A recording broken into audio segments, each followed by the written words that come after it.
Shalom Bapak Ibu, kedengaran suara saya? Ya, puji Tuhan. Mari kita satukan hati kita mau berdoa.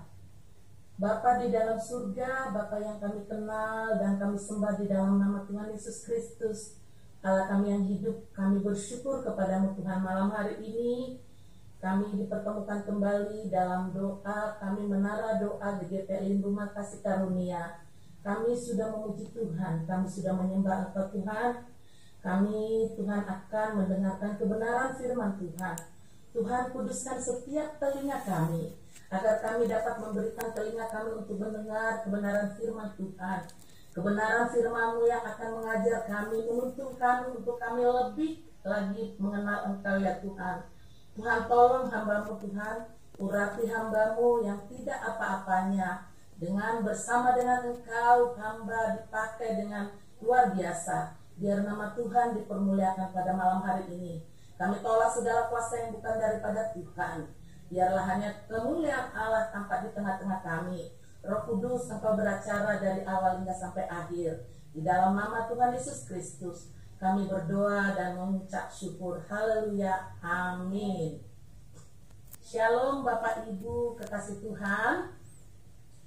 Pada malam hari ini saya bersyukur. Saya pakai dulu alat ini. Saya bersyukur malam hari ini kepada Bapak Gembala dan juga Bapak Antoro yang sudah menjadwalkan saya untuk sharing firman Tuhan pada malam hari ini. Biarlah malam hari ini boleh menjadi kemuliaan bagi Tuhan. Segala sesuatu yang kita berikan untuk kemuliaan nama Tuhan. Pada malam hari ini Bapak Ibu Saudara yang dikasih oleh Tuhan, kita tahu semua kalau tema besar GGPL Rumah Kasih Karunia adalah tahun pelayanan. Amin. Tahun 2022 itu adalah tahun pelayanan, di mana setiap kita harus bisa melayani. Bapak Ibu harus bisa melayani. Semua itu untuk menuai jiwa-jiwa untuk hormat dan kemuliaan Tuhan. Adapun ayat emasnya masih ingat kan? Yesaya 43 ayat 19. Di mana di sana berkata, lihat, aku hendak membuat sesuatu yang baru, yang sekarang sudah tumbuh. Belumkah kamu mengetahuinya? Tanda tanya ya. Ya, aku hendak membuat jalan di padang gurun dan sungai-sungai di padang belantara. Bapak Ibu kekasih Tuhan. Adapun subtemanya adalah melayani Tuhan dengan kemurnian hati. Ini tema yang sangat luar biasa yang diberikan Bapak Gembala kepada gereja kita dan juga kepada setiap kita anak-anak Tuhan, supaya kita bisa melayani dengan kemurnian hati. Berbicara pelayanan kemurnian hati itu adalah pelayanan yang sungguh-sungguh.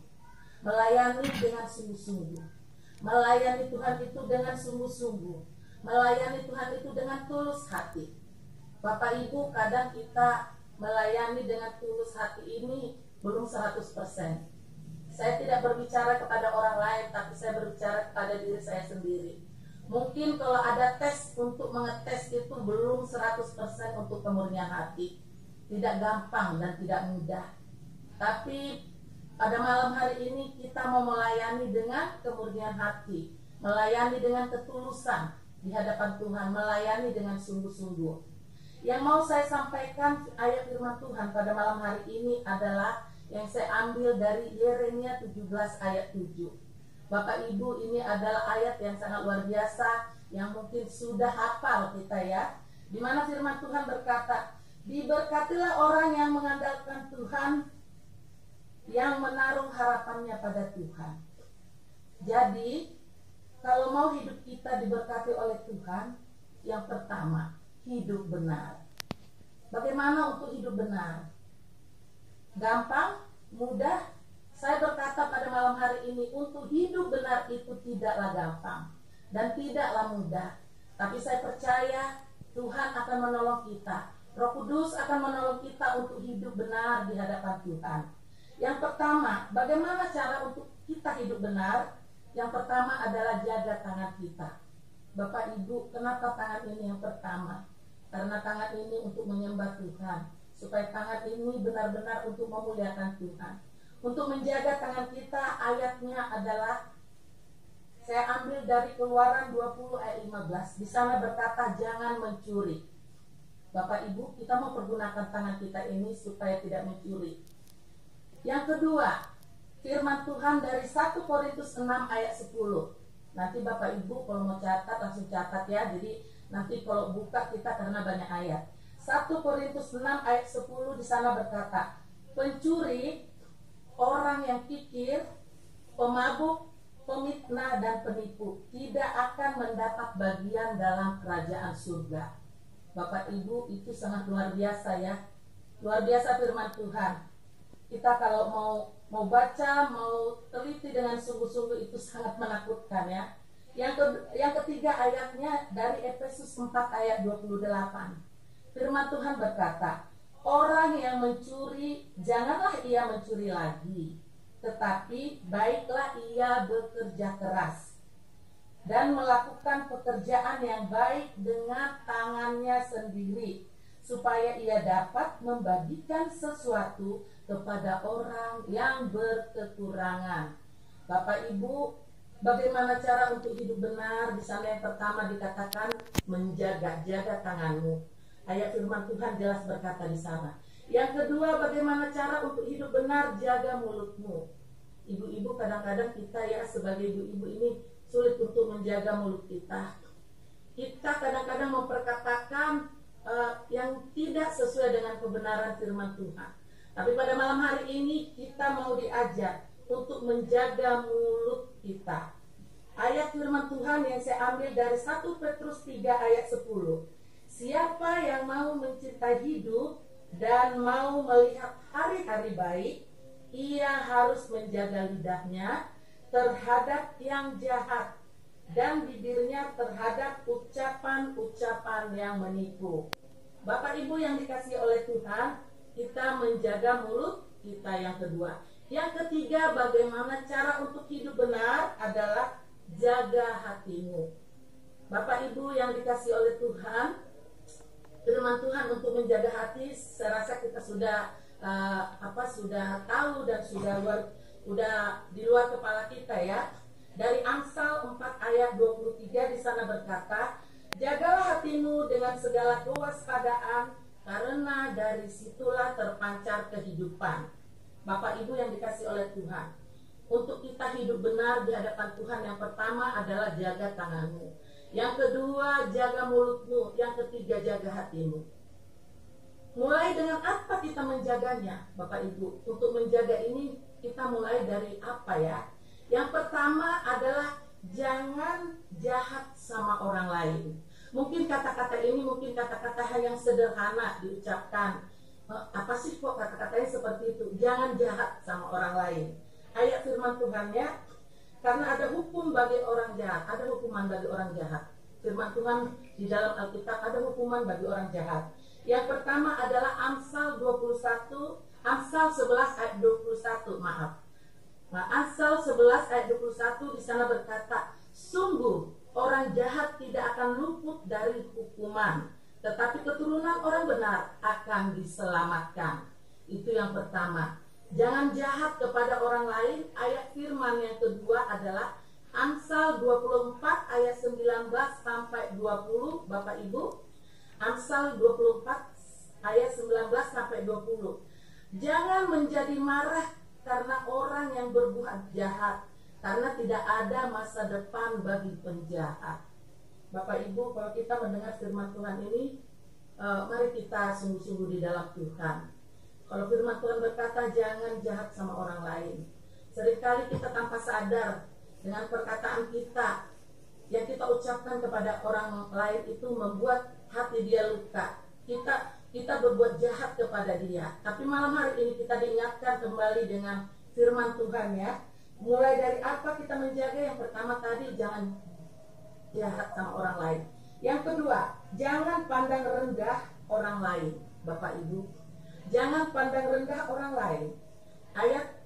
Ayatnya dari Amsal 29 ayat 23. Amsal 29 ayat 23 berkata, keangkuhan merendahkan orang. Keangkuhan merendahkan orang, tetapi orang yang rendah hati menerima pujian. Bapak Ibu, ayat firman Tuhan pada malam hari ini. Yang kedua ayatnya dari Yesaya 2 ayat 17a. Yesaya 2 ayat 17a berkata, manusia yang sombong akan ditundukkan dan orang yang angkuh akan direndahkan.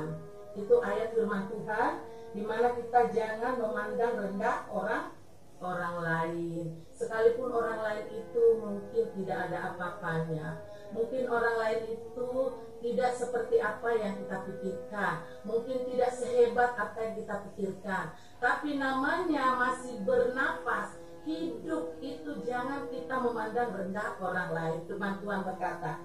Yang ketiga, mulai dari apa kita menjaga? Tadi menjaga hati kita, menjaga tangan, mulut, dan hati kita itu. Mulai dari apa kita menjaga? Yang ketiga adalah jangan anggap remeh orang kecil. Maaf, tadi saya akan bacakan ulang di Yesaya 2 ayat 17 tadi ya. Manusia yang sombong akan ditundukkan dan orang yang angkuh akan direndahkan. Jadi yang ketiga, jangan anggap remeh orang kecil. Amin, Bapak Ibu, jangan anggap remeh orang kecil. Karena untuk menjadi besar dimulai dari yang kecil. Maaf ya Bapak Ibu, saudara yang kasih oleh Tuhan, untuk kita menjadi besar kita mulai dari yang kecil. Bukan ujuk-ujuk, kalau kata orang Ciputat, ujuk-ujuk dia langsung besar, tidak. Tapi untuk kita menjadi besar pasti dimulai dari yang kecil. Untuk kita masuk kepada pintu yang besar dibutuhkan kunci yang kecil. Kunci yang kecil itu membuka pintu yang besar. Jadi kita jangan menganggap remeh orang yang kecil. Jangan menganggap remeh karena dia mah tidak ada apa-apanya, tidak tahu apa-apa. Dia masih kecil, dia belum berpengalaman. Tapi firman Tuhan berkata pada malam hari ini, jangan engkau memandang remeh sama orang kecil. Ada yang firman Tuhan dari Matius 23:12 itu masih tadi berkata di dalam jangan pandang rendah orang lain dan menganggap remeh orang kecil itu, berkata dari Matius 23:12. Dan barang siapa meninggikan diri, ia akan direndahkan, dan barang siapa merendahkan diri, ia akan ditinggikan.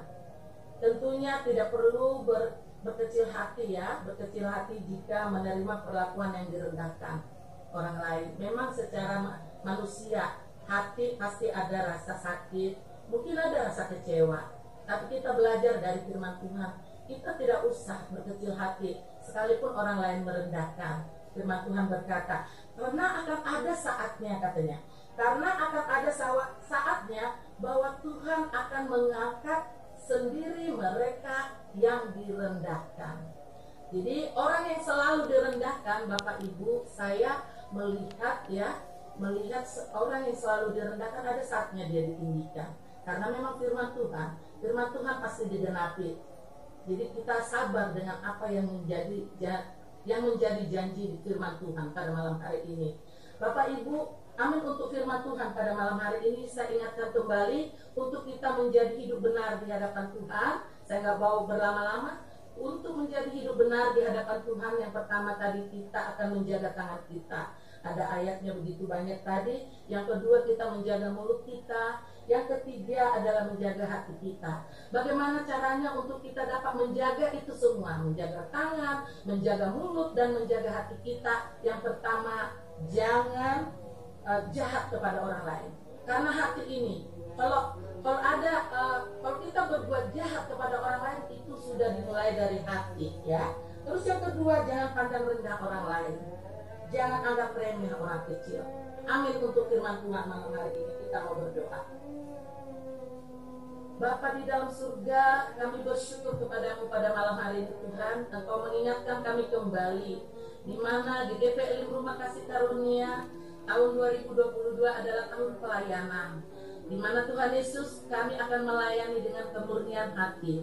Kami melayani dengan hati yang tulus. Kami melayani dengan sungguh-sungguh Tuhan. Bagaimana kami untuk melayani dengan sungguh-sungguh ya Tuhan? Bagaimana hidup kami supaya hidup kami Tuhan diberkati oleh Tuhan? Firman Tuhan berkata pada malam hari ini, kami akan hidup benar. Tapi ada cara-cara yang harus kami lakukan. Untuk kami hidup benar itu ya Tuhan, kami harus menjaga tangan kami. Kami harus menjaga mulut mulut kami. Kami harus menjaga hati kami supaya semua kami serahkan untuk hormat dan kemuliaan nama Tuhan. Mungkin Tuhan secara manusia tidak gampang, mungkin Tuhan secara manusia itu tidak mudah kami lakukan, tapi kami punya Allah yang hidup, kami punya Allah yang besar yang sanggup melakukan itu kepada kami. Jika kami berseru berserah kepada Tuhan, kami percaya Tuhan akan melengkapi kami. Kami percaya Roh Kudus akan menuntun kami sehingga kami masuk kepada dimensi Allah yang Allah siapkan bagi kami untuk menuai jiwa-jiwa untuk hormat dan kemuliaan nama Tuhan. Terima kasih Tuhan, pada malam hari ini Engkau juga mengingatkan kami supaya kami tidak berbuat jahat kepada orang lain, supaya kami tidak menganggap remeh orang lain, supaya kami Tuhan tidak menganggap remeh kepada orang kecil. Tuhan Yesus, malam hari ini kami dipulihkan supaya kami sungguh-sungguh menjaga hati kami dan semuanya kami serahkan untuk hormat kemuliaan nama Tuhan. Terima kasih Bapa di surga, terima kasih Tuhan buat kesempatan yang indah pada malam hari ini. Kami setiap anak-anak Tuhan, kami boleh memuji menyembah Tuhan dan juga kami boleh mendengarkan kebenaran firman. Terima kasih Bapa, biarlah Allah Roh Kudus yang memateraikan firman-Mu pada malam hari ini berbicara kepada setiap hati kami untuk mengajar dan menumbuhkan hati kami sehingga kami Tuhan Engkau dapati kami menjadi orang-orang kesukaan Tuhan, menjadi orang-orang yang dipercaya, menjadi orang-orang pilihan Tuhan. Di dalam nama Tuhan Yesus Kristus kami berdoa dan mengucap syukur. Haleluya, amin.